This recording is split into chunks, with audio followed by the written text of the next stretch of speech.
เสียงเจ้า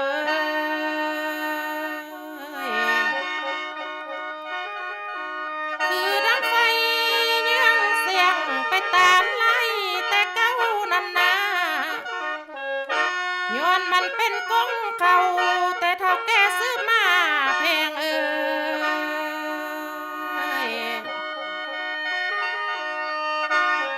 เดี๋ยวนี้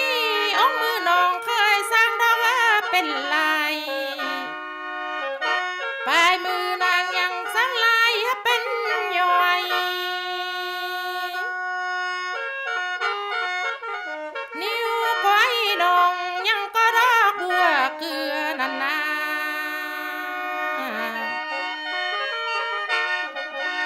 ก็เป็นรูปสิ่งเสือทนีเต้นไตใจ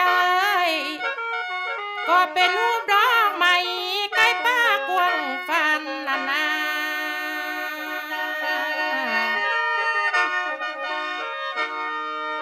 ไปตามแม่บูหันตำนานแต่เก้าเจ้าก็เป็นรูปน้องเขาจีแค่มังกรงามเด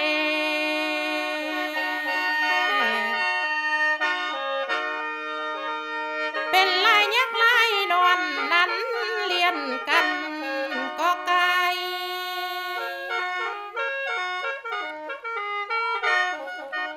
ก็เป็นลายสั่งมาไปเที่ยวขาเรียกเปลี่ยนเอาเงินก็เป็นรูปตัวนกนั้นก็ได้เงินลายเสียนได้ทาน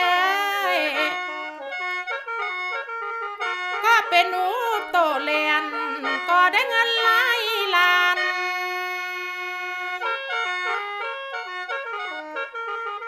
ไปประกวดต่างบ้านต่างประเทศนั้นก็ได้รางวัลนานา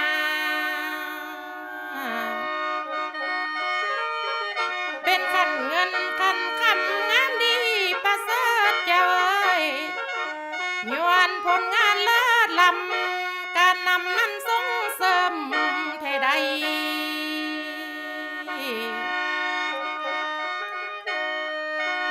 เมื่อมาฮอนมือนี้จึงได้ประกาศเป็นมูลเป็นเครือคำเครือคุณมุนมังเมื่อนา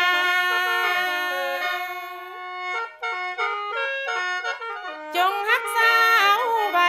ผ้าไหมลายมือแม่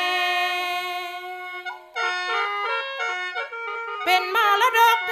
ท้ๆของท้องถิ่นหัวพันเฮาใด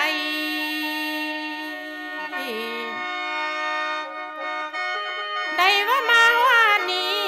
เม็ดบ่เม็ดจี้มวนกว่าเนอทวนบ่ทวนต้นไว้จีลากว่าเนอ